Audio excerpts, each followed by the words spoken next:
Oke, Bismillah. Statement Al-Quran syifa sebagai obat. Apa itu syifa? Itu dulu. Ya, apa itu syifa? Saya ingin selalu bergerak dengan pemahaman yang jelas. Ada apa namanya? Ontologi, epistemologi, dan aksiologi. Kita arahkan ke dasarnya dulu, ontologinya. Quran surah ke-17 Al-Isra. Ya, di ayat yang ke-82. Allah memberikan statement tentang syifa di situ. Ya, paling kiri agak ke tengah sedikit. Wa nunazzilu minal Qur'ani ma huwa syifaa'un wa rahmatul lil mu'minin wa la yazidul zalimina illa khasara. Wa nunazzilu minal Qur'an, dan kami turunkan dari ayat-ayat Quran itu, minnya tab'id, menunjuk pada sebagian. Jadi nanti ayat Quran itu punya banyak keutamaan. Setiap ayatnya itu keutamaan pedomannya ke A, keistimewaannya bisa A, nanti yang lain bisa B, bisa C. Ada terkait dengan penyakit, ada terkait dengan kesuksesan, ada terkait dengan karir, dengan macam-macam. Ya, itu bimbingan yang kompleks dan sangat luas. Nah, ada sebagian ayat Quran itu yang ayatnya memberi petunjuk langsung berfungsi sebagai syifa. Ya. Wa rahmatul lil mu'minin, ada ayat lain berfungsi sebagai rahmat. Tapi ingat, lil mu'minin, bagi orang-orang yang yakin, tanpa ragu. Jadi kalau kita ingin berinteraksi dengan Al-Quran, kaidah pertamanya jangan pernah ragu. Ya, Quran surah kedua ayat 2. Dzalikal kitabu la raiba fi. Semua isi Al-Quran akan jadi petunjuk hudan lil muttaqin, bagi orang takwa, syaratnya la raiba fi. Jangan ragukan sedikit pun. Anda ragu, Anda tidak mendapat manfaatnya. Oke, sekarang kita kembali. Apa itu syifa? Syifa sering diterjemahkan dengan obat. Ya, penawar. Syifa sesungguhnya punya arti yang lebih luas. Ya, obat itu di dalam Al-Quran, bahasa diksi Al-Quran, juga hadis, bahkan standar bahasa Arab biasa, itu setidaknya punya dua ya, diksi dari dua kasus yang terjadi. Ya. Satu begini, jika penyakit ya, yang butuh obat, penyakitnya itu berupa penyakit fisik saja, secara fisikal. Misal, saya katakan misalnya sakit gigi, fisik ya, fisik saya yang kena. Kemudian sakit perut, sakit kepala. Itu penyakitnya disebut dengan daun. Daun. Oke? Penawarnya, obatnya disebut dengan dawaun. Ini. Baik kan? Ya. Karena itu ada kalimat begini yang disandarkan pada Nabi SAW, likulli da'in dawaun. Di setiap penyakit fisik itu mesti punya keyakinan pasti ada obatnya. Tas ya?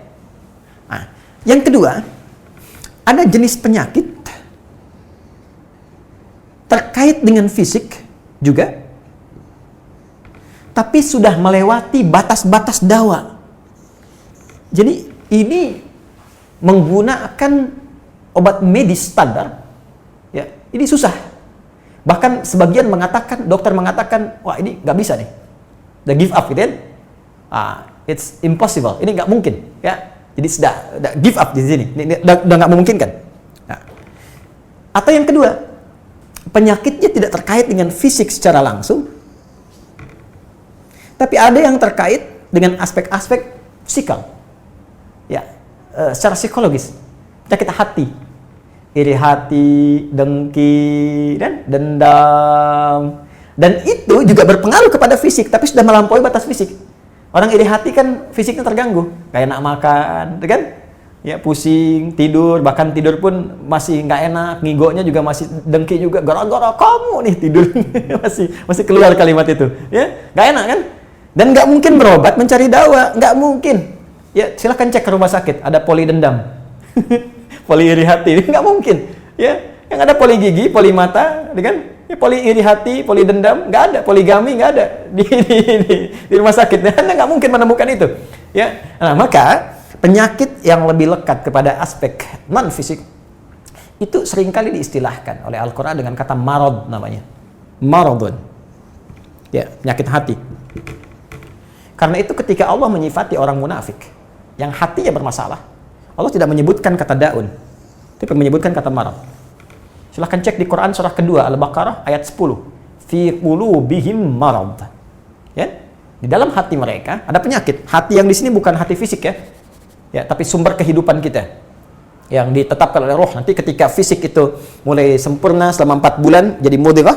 Jadi kan ada 3 tahapan seperti kita ketahui, ya. Dari mulai di Al-Arba'in, kalau kita baca Al-Arba'in, Al-Imam An-Nawawi, hadis nomor yang keempat, ya, Abdullah bin Mas'ud radhiyallahu ta'ala anhu qala qala Rasulullah sallallahu alaihi wasallam huwa as-sadiqul masduq inna ahadakum yujma'u fi batni ummihi 40 yawman nutfah. 40 hari pertama ya itu baru berbentuk penyatuan, perpaduan antara spermatozoa dengan ovum, thumma yakunu alaihi 'alaqah, kemudian misla dzalika 'alaqah 40 hari kedua berbentuk zigot yang telah menempel di dinding rahim, thumma yakunu misla dzalika mudghah, 40 hari ketiga berbentuk mudghah, daging keratan. Bahkan sudah jadi bahasa sekarang ya di masa kan bahasan janin ya di kurikulum kedokteran saya lihat redaksinya sama, mudghah ya. Nah, dalam fase ini kemudian ditiupkan roh ya, wa yursalu alaihimul malak alaihil malak, dan diutus malaikat, wa yu'maru bi katbi arba'in, dan diperintahkan menetapkan 4 hal. Nah, saat ditiupkan roh ini itu terjadi kemudian penyatuan antara fisik dengan roh. Itu ada di Quran surah ke-15 ya, ayat ke-28. Ya, wa idz qala rabbuka lil malaikati inni khaliqun basyaran min salsalin min hama'in masnun fa idza sawaituhu wa nafakhtu fihi min ruhi. Jadi roh masuk ke dalam jasad seseorang, ya ke dalam fisik seseorang. Ketika sedang masuk, dia bisa bernafas kan, ada kehidupan, unsur kehidupan. Karena itu nafas terambil dari bahasa Al-Qur'an. Jadi begitu kemudian sudah masuk roh ke dalam jiwa, menjadi nafas namanya, berubah dari roh jadi nafas. Ya, maka dia membawa 2 potensi. Ya, ada fujur, ada takwa. Di Quran surah 91 ayat 7 sampai 10. Wa nafsi wa ma sawwaha fa alhamaha fujuraha wa taqwaha. Jelas ya? Maka wa nafsi wa ma sawwaha, jika roh sudah masuk ke dalam jiwa jadi nafas, dan disitulah manusia bisa bernafas. Tapi jangan lupa dia membawa 2 potensi. Ada potensi kebaikan, takwa, ada katalis kebaikan. Saya tidak mengatakan yang buruk. Itu katalisnya. Jadi lawannya langsung. Yaitu jujur, lawannya dusta. Ya, marah lawannya sabar. Yang sabar itu takwa, jujur itu takwa. Yang marah, yang sombong, yang bohong itu namanya fujur, itu katalisnya. Di Allah menciptakan sifat marah bukan ingin membuat Anda pemarah, tapi ingin kemudian memacu supaya yang sabarnya muncul. Sebab kalau nggak ada marah, bagaimana bisa ada sabar? Itu cara membacanya. Nah, di sini terjadi pergolakan. Ya. Apa kaitannya dengan ini? Orang-orang yang tidak bisa mengendalikan sifat takwanya dan tidak menjadikan sifat fujurnya sebagai katalis, tapi diikuti menjadi dominan, maka jadi penyakit di hatinya. Itu yang disebutkan dengan marad namanya. Ya, itulah yang memunculkan penyakit ria, pamer, gitu kan? Sum'ah, ingin didengar orang, sombong turunannya, ya, kemudian dendam dan sebagainya. Ini marad. Marad ini dan penyakit yang sudah melewati batas fisik, kalaupun terkait dengan fisik, nggak ada obatnya dari dawa. Yang ada hanya syifa. Syifa. Maka jika ada orang tertentu yang terkena penyakit fisik yang sudah di luar batas dawa, yang medis misalnya udah nggak bisa nih, jadi nggak mungkin, maka beralihlah dari dawa ke syifa. Ini yang pernah dilakukan oleh Nabi Ayyub alaihissalam. Ketika diuji dengan penyakit, Allah contohkan langsung supaya kita bisa meniru. Bukankah ayat ini turun ketika Nabi diuji dengan penyakit? Ya, supaya memohon kepada Allah. Jadi kan Nabi Ayub kan divonis dengan penyakit yang tidak pernah diderita oleh orang sebelum beliau, tidak akan dirasakan oleh orang setelahnya. Yang paling menarik apa yang dilakukan? Ketika semua mengatakan nggak mungkin, lalu turun kemudian gambaran dari Allah. Quran surah ke-21 ayat 83 sampai 84. Wa ayyuba, pakai fathah loh, bukan dhamma, bukan kasrah. Ya, fathah itu menunjukkan sesuatu di masa lalu untuk dibuka bagi orang di masa depan. Ya, fathah itu dibuka. Itu ilmu lughahnya. Saya spesialisasi di bahasa Arab. Jadi di antara makna itu fathah, kenapa ada fathah, ada dhamma, ada kasrah, itu ada maknanya. Wa ayyuba, dan kami buka kisah Ayub di masa lalu sebagai inspirasi untuk orang di masa depan. Idnada rabbahu anni masanni yadhurru wa anta arhamur rahimin. Ketika beliau mulai meninggalkan opini manusia dan mulai kembali kepada Allah dengan sangat kuat untuk spesifik memohon kesembuhannya. Ya Allah, penyakit ini sudah mengganggu saya. Untuk ibadah, itu poinnya. Untuk ibadah. Ya, ternyata kalau ingin disembuhkan dengan cepat, arahkan kesembuhan itu untuk niat kita beribadah. Kalau cuma pengen sembuh saja, jangankan Anda yang belum beriman pun kalau sakit pengen sembuh. Terus Anda tujuannya apa dari kesembuhan itu? Kalau cuma pengen minta dunia, apa dengan sakit belum cukup menjadikan Anda ingat Allah? Maka arahkan permohonan itu untuk kesembuhan supaya punya niat ibadah. Ya Allah, saya pengen sholat lagi. Ya Allah, saya pengen ke masjid lagi, pengen tahajud lagi. Mohon ya Allah, penyakit ini sudah mengganggu saya tahajud, saya pengen sholat lagi. Wa anta arhamur rahimin, sedangkan engkau yang paling sayang kepada saya. Kalau yang maha penyayang saja tidak menyembuhkan saya, kepada siapa lagi saya mesti memohon? Nah, tahu apa yang terjadi? Begitu kalimat itu muncul dengan penuh kekuatan, keyakinan, visi yang benar, memanggil Allah dengan panggilan yang sangat halus, lembut, ya, terasa ke dalam jiwa, Maka jawabannya tidak menunggu lama. Fastajabna lahu fakashafna ma bi min dhurrin wa atainahu ahlahu mithlahu ma'ahum rahmatan min indina wa dzikra lil 'abidin. Lihat ujung ayatnya. Kami langsung sembuhkan penyakitnya. Kami singkapkan semua rasa sakitnya. Kami kembalikan semua yang dia rasakan rugi. Biaya obatnya diganti dengan rezeki yang lain, kesulitannya dihilangkan, datangkan dengan yang lebih baik. Dan yang paling dahsyat lihat ujung ayatnya. Wa dzikra lil 'abidin. Kami jadikan inspirasi, pengingat bagi hamba-hamba Allah yang soleh, yang diuji dengan penyakit yang serupa, maka amalkan amalan Ayub untuk mencari syifa. Ya, maka ini ikhtiarnya. Termasuk syifa, bisa mengobati penyakit hati. Nah, lalu sekarang apa terapannya? Karena disebutkan ada ayat-ayat Quran berfokus sebagai syifa. Ya, ini yang digunakan sebagai zikir diantaranya. Apa itu? Tadi saya sampaikan Al-Fatihah. Ya, itu lengkap. Al-Fatihah itu disebut syafiyah. Surah syafiyah, surat penyembuh. Silakan Anda buka semua kitab tafsir. Di antara fadilah surah Al-Fatihah, kisah pertamanya adalah kisah seorang kepala suku di Arab yang digigit kalajengking. Bayangkan, kalajengking Arab pada saat itu. Ya, dan sudah kena racun dan sulit, orang semua sudah give up, ini nggak mungkin. Ya, apa yang terjadi? Ditemukan sahabat Nabi, secara singkat diketahui, ditanya ada yang bisa menyembuhkan, mereka berkata Allah yang menyembuhkan, tapi kami bisa berikhtiar.